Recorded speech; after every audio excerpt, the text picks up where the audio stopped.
আসসালামু আলাইকুম প্রিয় শিক্ষার্থী, সবাইকে স্বাগত জানাচ্ছি মহাকর্ষ ও অভিকর্ষর এবারের ক্লাসে। এই ক্লাসে আমরা শিখব মহাকর্ষীয় প্রাবল্য ও বিভব। অর্থাৎ মহাকর্ষীয় প্রাবল্য এবং বিভব এটা নিয়ে তোমাদের অনেকেরই কনফিউশন থাকে, এই দুইটা জিনিস আলাদা নাকি একই, এবং এগুলোর যে রাশিমালা, এবং ফাইনালি আমরা দেখব মহাকর্ষীয় প্রাবল্য এবং মহাকর্ষীয় বিভবের মধ্যে সম্পর্ক। এই দুইটা টপিক অনেকটাই অবহেলিত, তোমরা নিজেরা অতটা গুরুত্ব দাও না, কিন্তু অনেক সময় প্রশ্ন হয়ে থাকে এই টপিকটা থেকে। তো এটাতে যাওয়ার আগে শুরুতে আমাদের কিছু বিষয় সম্পর্কে একটু আইডিয়া নেওয়া দরকার, সেগুলাকে একটু চলো লক্ষ্য করি। প্রথমে আমাদের যেটি জানতে হবে সেটি হচ্ছে মহাকর্ষীয় ক্ষেত্র। তো মহাকর্ষীয় ক্ষেত্র ব্যাপারটা কি, আমি প্রথমে এটা ক্লিয়ার করি, তোমরা সংজ্ঞাটা ফার্স্টে খেয়াল করো। বলা হচ্ছে কোনো বস্তুর চারপাশে যে অঞ্চল ব্যাপী এর মহাকর্ষ প্রভাব বজায় থাকে, অর্থাৎ কোনো একটি বস্তু রাখা হলে সেটি আকর্ষণ বল লাভ করে, তাকে ওই বস্তুর মহাকর্ষীয় ক্ষেত্র বলা হয়। যেমন তোমাদের যদি এখানে আমি একটা বস্তু রাখা হয়, মনে করো এখানে একটা এম ভরের বস্তু রাখা হলো, তো এই বস্তুটার একটা নির্দিষ্ট এরিয়া জুড়ে আসলে কি থাকবে, এই বস্তুটার প্রভাব থাকবে, ঠিক আছে। তো এই যে যতটুকু এরিয়া জুড়ে এই বস্তুর প্রভাব বিদ্যমান থাকে, সেই এরিয়াটুকুই আসলে এই বস্তুর ক্ষেত্রে মহাকর্ষ ক্ষেত্র। ওকে, ঠিক যেমন তোমরা ইলেকট্রিক ফিল্ড পড়তা, সেটা হচ্ছে স্থির তড়িতে। অর্থাৎ তোমরা যদি কোনো একটা বিন্দুতে কোনো একটা চার্জ রাখো, তাহলে এই চার্জের কি, যেই অঞ্চল জুড়ে এই চার্জের প্রভাব বিদ্যমান থাকে সেইটাই ছিল ওর ইলেকট্রিক্যাল ফিল্ড। আর এইটিকে এই ক্ষেত্রে তাহলে হবে কি, মহাকর্ষ ক্ষেত্র বা গ্র্যাভিটেশনাল ফিল্ড। তো এবার দেখি পরবর্তী টপিক। এখানে বলা হচ্ছে যে মহাকর্ষ ক্ষেত্র প্রাবল্য, এইটা তোমাদের জানতে হবে ফার্স্ট অফ অল। যেমন মহাকর্ষ ক্ষেত্রের কোনো বিন্দুতে, আমরা আগের স্লাইডে শিখলাম মহাকর্ষ ক্ষেত্র কাকে বলে। তো এই মহাকর্ষ ক্ষেত্রের কোনো বিন্দুতে যদি একটি একক ভরের কোনো বস্তু স্থাপন করা হয়, তাহলে ওই বস্তুটি যে আকর্ষণ বল অনুভব করে তাকে ওই ক্ষেত্রের দরুন ওই বিন্দুর প্রাবল্য বলা হয়, ঠিক আছে। বিষয়টা ক্লিয়ার করি আমি আবারও। তো মনে করো ওই যে আমাদের আগের এক্সাম্পল যেটা ছিল না, একটা এম ভরের বস্তু রাখা ছিল। তো এই এম ভরের বস্তুর কারণে একটা নির্দিষ্ট এরিয়া জুড়ে কি থাকবে, এটার প্রভাব বিদ্যমান থাকবে, তাই না। মনে করো আমি বললাম এই এরিয়া জুড়ে এটার প্রভাব বিদ্যমান আছে। তো এই ক্ষেত্রের মধ্যে আমি যদি একটা একক কি ধনাত্মক আধান তো হবে না, সেটা স্থির তড়িতের ক্ষেত্রে, এখানে তাহলে আমরা বলবো কি একটি একক ভরের বস্তু স্থাপন করা হলো। তো এখানে যদি আমি একটা একক ভরের বস্তু রাখি, মনে করো আমি এখানে একটা 1 কেজি ভরের বস্তু রাখলাম, ঠিক আছে। তো 1 কেজি ভরের বস্তু রাখার কারণে এই বস্তু এবং এই যে 1 কেজি ভরের বস্তু, এদের মধ্যে যে আকর্ষণ বল, সেটা মনে করো আমি নাম দিচ্ছি এফ। তো যেই আকর্ষণ বল লাভ করবে সেটাই আসলে কি, এই বস্তুর দরুন বা এই ক্ষেত্রের দরুন এই বিন্দুর প্রাবল্য, ঠিক আছে। তো এখানে যদি 1 কেজি না থেকে যদি এম ভরের বস্তু থাকে, তাহলে খেয়াল করো তো, এই যে ক্যাপিটাল এম ভরের বস্তু এবং স্মল এম ভরের বস্তু, এদের মধ্যবর্তী দূরত্বটা মনে করো ধরে নিলাম আমরা আর। তাহলে এদের মধ্যবর্তী মহাকর্ষ বল কত হবে, আমরা সবার জানি কত, F equal to G capital M small M divided by R square, ঠিক আছে। তো এইটাকে মনে করো আমরা আপাতত একটা ইকুয়েশন নাম্বার দিয়ে রাখলাম।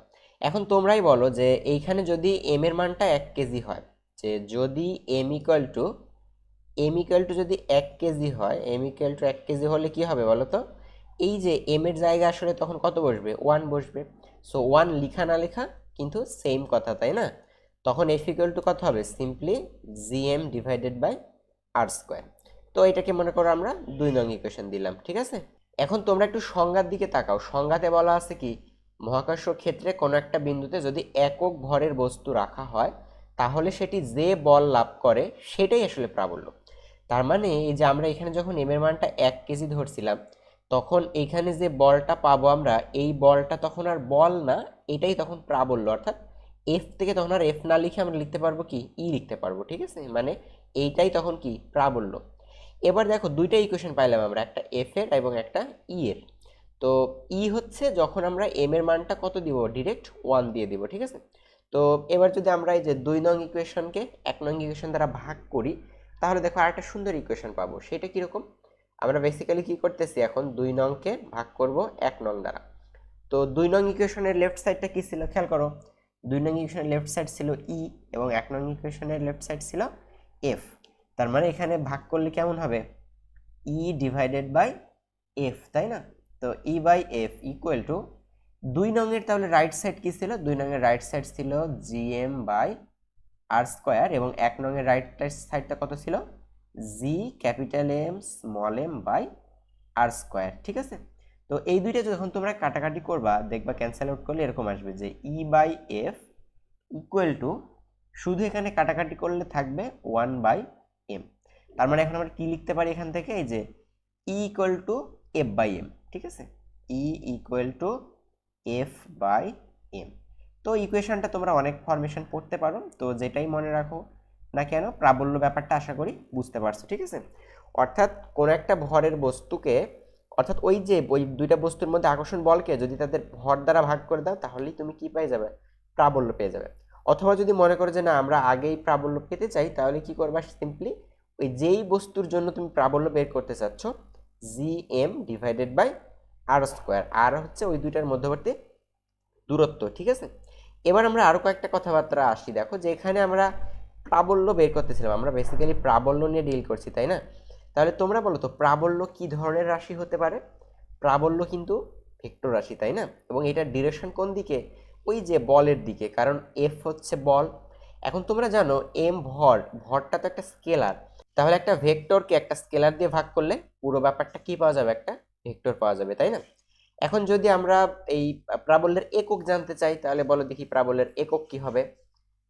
প্রাবল্য ইকুয়াল টু, তোমরা আসলে দেখতে পাইতেছো কি, প্রাবল্য e equal to F by m, অর্থাৎ e equal to F by M. তো এফ বাই এম যদি হয়, এফ মানে তো বল, তাই না, তাহলে বলের একক কি, বলের একক নিউটন ডিভাইডেড বাই ভরের একক কেজি। তার মানে প্রাবল্যের একক আমরা পাইতেছি কত, নিউটন পার কেজি, ঠিক আছে। মানে পার কেজিতে কত নিউটন বল অনুভূত হবে, এটাই হচ্ছে প্রাবল্য। এবং এবার আমরা দেখি মাত্রা, তাহলে মাত্রা কিভাবে বের করব, খেয়াল করো ই এর মাত্রা বের করতে চাচ্ছি, তো ই ইকুয়াল টু আমরা দেখলাম কত, এফ বাই এম। তাহলে এফ এর মাত্রা কত বলো তো, এফ ইকুয়াল টু আবার এম এ, তো এম এর মাত্রা কত এম, এ এর মাত্রা হচ্ছে এল টি ইনভার্স 2 ডিভাইডেড বাই নিচে এম মানে ভর, তাহলে ভরের মাত্রাও কিন্তু এম। তাহলে এখানে এম আর এম যদি কাটাকাটি হয় তাহলে বলো তো প্রাবল্যের মাত্রা এল টি ইনভার্স 2, ঠিক আছে। তো এইটাই হচ্ছে মহাকর্ষীয় প্রাবল্যের মাত্রা, এবং এটা কি, এটা হচ্ছে মহাকর্ষীয় প্রাবল্যের একক, ঠিক আছে। তো আশা করি তোমরা পুরো ব্যাপারটা ক্লিয়ার হয়ে গেছো। এবার তাহলে দেখি আমরা সামনে আগাবো, পরবর্তীতে আমাদের টপিকটা হচ্ছে মহাকর্ষীয় বিভব, এটাও কিন্তু তোমাদের জন্য অত্যন্ত গুরুত্বপূর্ণ একটা টপিক। তো শুরুতে আমরা কনসেপ্টটা দেখি, বলা হচ্ছে অসীম দূরত্ব থেকে একক ভরের কোনো বস্তুকে, প্রত্যেকটা কথা ইম্পর্টেন্ট, তুমি একটু মনোযোগ দাও, আশা করি ক্লিয়ার হয়ে যাবে। অসীম দূরত্ব থেকে একক ভরের কোনো বস্তুকে মহাকর্ষ ক্ষেত্রে কোনো বিন্দুতে আনতে সম্পন্ন কাজের পরিমাণকে, কিসের পরিমাণ, কাজের পরিমাণকে ওই বিন্দুর মহাকর্ষ বিভব বলে। ব্যাপারটা আমি ক্লিয়ার করি তোমাকে। ধরো তোমাদেরকে এখানে একটা বস্তু আছে, এখানে মনে করো একটা বস্তু আছে, আমি নাম দিলাম এটা এ বিন্দু, ঠিক আছে। তো এটা যদি এ বিন্দু হয় তাহলে একটা নির্দিষ্ট এরিয়া জুড়ে কি থাকবে, এটার প্রভাব থাকবে, তাই না। মনে করো আমি ধরলাম যে এই রিজিয়ন জুড়ে কি আছে, এটার প্রভাব আছে। এখন এই রিজিয়নের ভিতরে মনে করো আমরা একটা বিন্দু চিন্তা করলাম, সাপোজ আমরা একটা বিন্দু দিলাম, সে বিন্দুটা আপাতত একটা নাম দিই, ধরো আমরা এই বিন্দুটার নাম দিলাম বি বিন্দু। এবং এই যে এদের মধ্যে যে দূরত্ব, সেই দূরত্বটা মনে করো আমরা ডিফাইন করে দিলাম, দূরত্বটা হচ্ছে আমার আর দূরত্ব, ঠিক আছে। তাহলে যদি এটা আর দূরত্ব হয়, আর এইখানে যে বস্তুটা আমরা রাখছিলাম সেই বস্তুটার ওজন যদি 1 কেজি হয়, সেই বস্তুটার ওজন বলছি ভর 1 কেজি, এবং যেখানে অরিজিনাল যে বস্তুটা ছিল সেটার ভর মনে করো ক্যাপিটাল এ, তাহলে এই দুই বস্তুর মধ্যবর্তী যেটা আকর্ষণ বল, সেই আকর্ষণ বলের মান কত হবে, এই যে F equal to G M divided by R square. এখানে একটা এম কেন দিলাম, কারণ তোমরা দেখতেই পাচ্ছ সেকেন্ড যে বস্তুটা সেটার ভর 1 কেজি, তার মানে এখানে আসলে 1 দেওয়া না দেওয়া কি সেম কথা, তাই না। তো এইটাকে আমরা আপাতত একটা ইকুয়েশন দিয়ে রাখলাম, ওকে। এখন এই যে এই বলের যে ডিরেকশনটা খেয়াল করো, তোমরা জানো যে মহাকর্ষ বলটা অলওয়েজ আকর্ষণধর্মী, তাহলে এই বলের ডিরেকশন কোন দিকে হবে, এই বলের ডিরেকশন হবে এই যে এই দিকে, তাই না, এই দিকে হবে এই বলের ডিরেকশন। এখন এই বলের প্রভাবে মনে করো এই বস্তুটা সামান্য পরিমাণ ভিতরে চলে আসলো, মনে করো কতটুকু পরিমাণ ভিতরে আসলো, ধরো এই বিন্দুটার নাম দিলাম আমি সি বিন্দু, এবং এই যে ভিতরে আসলো এবং এটা কতটুকু ভিতরে, এই দূরত্বটা মনে করো খুবই ক্ষুদ্র দূরত্ব, কতটুকু ক্ষুদ্র দূরত্ব, এটা ডিআর দূরত্ব, এটা কতটুকু দূরত্ব, ডিআর দূরত্ব। তাহলে এখন আমি যদি তোমাকে বলি যে এই যে বস্তুটা বিতে ছিল বস্তুটা যে স্থিতে আসলো এটা কোন বলের প্রভাবে আসলো? অ্যান্সার হচ্ছে এই যে এই বলের প্রভাবে আসলো, তাই না? এখন আবার প্রশ্ন হচ্ছে যে এই বলের প্রভাবে কতটুকু আসলো, মানে সরণ কতটুকু হইল, এই যে ডিআর দূরত্ব। তাহলে তোমরাই বলো তো, ডাব্লিউ ইকুয়াল টু আমরা জানি কত? ডাব্লিউ ইকুয়াল টু আমরা জানি এফ এস, মানে বল গুণ সরণ। তাহলে এখানে বল কত? এফ ইন্টু সরণ কত? এই যে ক্ষুদ্র সরণ ডিআর, তার মানে কৃত কাজ কত হবে? ডিআর হবে, তাই না? এখানে কিন্তু তোমরা বলতে পারো যে ভাই কাজ equal to F S cos theta, তো কস থিটাও আমি দিতাম। তো খেয়াল করো তো, বলের ডিরেকশন যেদিকে সরণের ডিরেকশনও কি ওই দিকে না? তাহলে বল আর সরণের মধ্যবর্তী কোণ কত ডিগ্রি? 0 ডিগ্রি। তো তোমরা যদি এখানে কজ ইউজও করো তাও কত দিতে হবে? কজ 0 ডিগ্রি, তাই না? সো কজ 0 ডিগ্রির মান তো 1। সুতরাং ডাব্লিউ ইকুয়াল টু কত পাওয়া যাচ্ছে? F dot dr. ঠিক আছে, এইটা আমরা পাইলাম, মনে করো W equal to F dot dr. তো খেয়াল রাখো, এটার একটু ভালো মতো মনোযোগ দাও। এখন মনে করো যে এই বস্তুটাকে আমরা যদি অসীম থেকে নিয়ে আসি, অর্থাৎ এখানেই যে কৃত কাজ পাইলাম, খেয়াল করে দেখো এই যে বিভবটাও কিন্তু কাইন্ড অফ কাজ। খেয়াল করে দেখো তো, যে অসীম থেকে একক ভরের কোনো একটা বস্তুকে তড়িৎ ক্ষেত্রের কোনো একটা বিন্দুতে আনতে সম্পূর্ণ কাজের পরিমাণ, সম্পূর্ণ কাজের পরিমাণ আসলে কি? বিভব। তার মানে আমরা যদি বিভব বের করতে যাই যে ভি ইকুয়াল টু, তো এই যে ডাব্লিউ কে আসলে আমাদের কি করতে হবে? তোমরা জানো যে সম্পূর্ণ কাজ পাইতে গেলে ইন্টিগ্রেশন করতে হয়। তার মানে আমরা আসলে ইন্টিগ্রেশন করব কাকে? ডাব্লিউ কে। কার রেসপেক্টেই? যে আর এর রেসপেক্টে, তাই না? যেহেতু আমার ক্ষুদ্র সরণটা কত? ডিআর, তার মানে ডাব্লিউ কার সাপেক্ষে ইন্টিগ্রেশন করব? ডিআর সাপেক্ষে, ঠিক আছে, বা আর এর সাপেক্ষে। তো এখন প্রশ্ন হচ্ছে যে ডাব্লিউ ইকুয়াল টু আবার কত? এফ ডট ডিআর, তাই না?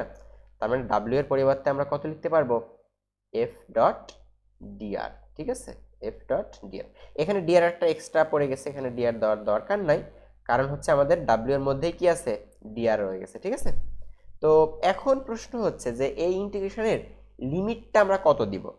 তো তোমরা খেয়াল করো তো, এখানে সংজ্ঞার মধ্যেই কিন্তু বলা আছে অসীম দূরত্ব থেকে আনতে হবে কোথায়? তড়িৎ ক্ষেত্রের কোনো বিন্দুতে। তো মনে করো যে অসীম দূরত্ব মানে ইনফিনিটিভ থেকে আমরা নিয়ে আসবো কোন দূরত্বে? আর দূরত্বে, ঠিক আছে। সো এইটাই হচ্ছে আমার ইন্টিগ্রেশনের লিমিট।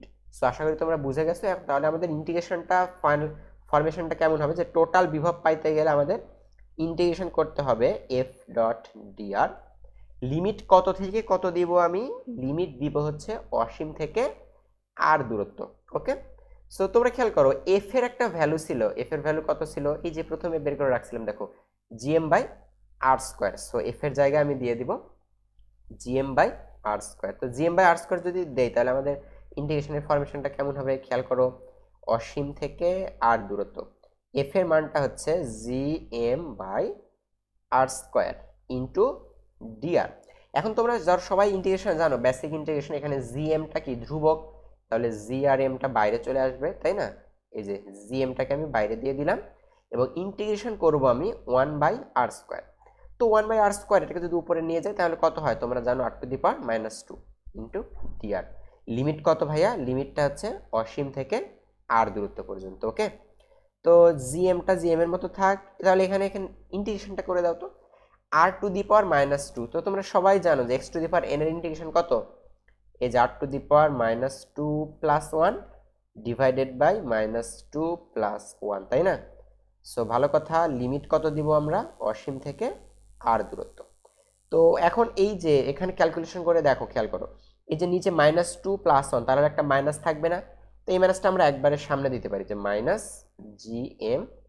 এখানে যে r to the power -2 plus 1, তার মানে আর টু দি পাওয়ার উপরে একটা -1 থাকবে এবং ওইটার মানে কিন্তু 1 বাই আর। সো 1 বাই আর দিলাম। লিমিট কত থেকে কত? অসীম থেকে আর। তাহলে তোমরা বলো তো, এখন যদি আমরা লিমিটটা বসাই দিই যে আপার লিমিট মাইনাস লোয়ার লিমিট, তাহলে আপার লিমিট কত? আর বসবে, তাহলে আর এর জায়গায় আর বসলে কিন্তু 1 বাই আর হবে মাইনাস। এবার বসবে অসীম, তার মানে 1 বাই অসীম। সো এখন তোমরা বলো তো 1 বাই অসীম এই মানটা কত? কোনো কিছুকে অসীম দ্বারা ভাগ করলে তোমরা সবাই জানো হয় কত? 0। তার মানে শুধু পড়ে থাকবে 1 বাই আর। তো এটাকে যদি আমরা ফাইনালি একসাথে ছোট করতে যাই তাহলে ভি ইকুয়াল টু আমরা কত পাইতেছি? তাহলে v equal to minus g M divided by r পাইতেছি, ঠিক আছে। এইটাই হচ্ছে আমাদের মহাকর্ষীয় বিভবের রাশিমালা। সো আশা করি তোমরা প্রত্যেকে এই পর্যন্ত ক্লিয়ারলি বুঝে গেছো। এখন অনেকে প্রশ্ন করতে পারো যে ভাই এখানে মাইনাসের তাৎপর্যটা কি? মাইনাসের তাৎপর্যটা বেসিক্যালি আমরা আসলে বাহ্যিক কোনো কাজ হয়নি এখানে, মানে বাহ্যিক সোর্স দ্বারা কোনো কাজ হয় নাই এইটা বোঝাচ্ছে।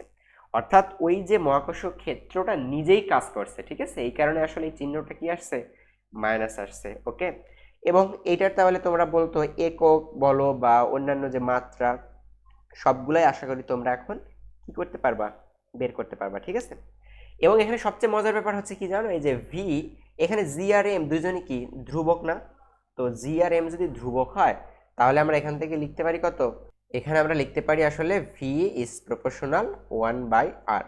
মাইনাসটা বললাম তো, মাইনাসটা বেসিক্যালি বোঝাচ্ছে কি যে ওই অভিকর্ষ ক্ষেত্রটা নিজেই কাজ করছে, আমরা বাহ্যিক কোনো কাজ করি নাই, ঠিক আছে। এখন তোমরা তো যদি এদিকে গ্রাফ আঁকতে বলে তাহলে তোমরা তো জানো যে ব্যস্তানুপাতিক সম্পর্কটা কেমন হয়, ঠিক আছে। তো অন্য যে কাজগুলো আছে মহাকর্ষীয় বিভব, তাহলে বিভবটা তো কাইন্ড অফ কাজ, তাই না? সো ওইটার যে মাত্রা বলো বা একক বলো সেগুলো এখন তোমরা আশা করি বুঝতে পারবা, ঠিক আছে। এবং এই ভিডিওতে তাহলে আমরা ক্লিয়ার করলাম মহাকর্ষ ক্ষেত্র কি, মহাকর্ষ ক্ষেত্র প্রাবল্য কি, মহাকর্ষ ক্ষেত্র প্রাবল্যের রাশিমালাটা কিভাবে বের করতে হয়, এবং পরবর্তীতে আমরা দেখলাম যে মহাকর্ষীয় বিভব বলতে কি বোঝায় এবং মহাকর্ষ বিভবের রাশিমালাটা, ঠিক আছে। এবং তোমরা প্রিভিয়াস যেটা দেখো যে ক্ষেত্রের প্রাবল্যের ক্ষেত্রে যেটা আমরা দেখলাম, প্রাবল্যের ক্ষেত্রে কিন্তু জি কত ছিল, এখানে খেয়াল করো, এই যে ই ইকুয়াল টু gm/r²। সো প্রাবল্যের ক্ষেত্রে আমরা যে বিভবের সাথে অর্থাৎ প্রাবল্যের সাথে আর এর যে সম্পর্কটা সেটা কেমন ছিল, ই ইজ প্রপোর্শনাল 1/r²। কিন্তু বিভবের ক্ষেত্রে ই ইজ প্রপোর্শনাল 1/r। ওকে, এগুলো কিন্তু এমসিকিউ এর জন্য খুবই গুরুত্বপূর্ণ। তোমরা প্রথম থেকে ভিডিওটা আবারও পজ করে প্রথম থেকে আবারও দেখে আসলে সবগুলা কনসেপ্ট ক্লিয়ার হয়ে যাবে আশা করি। ওকে, সো এই ভিডিওটা মূলত এই পর্যন্তই থাকবে। আমরা পরবর্তীতে ক্রমান্বয়ে তোমাদের এই টপিক থেকে শুরু করে অন্যান্য চ্যাপ্টারের যত প্রবলেমগুলো আছে সবগুলো দেখার চেষ্টা করবো ইনশাল্লাহ। সো ধন্যবাদ সবাইকে, ভালো থাকবা, খুব শীঘ্রই দেখা হবে পরবর্তী ভিডিওতে।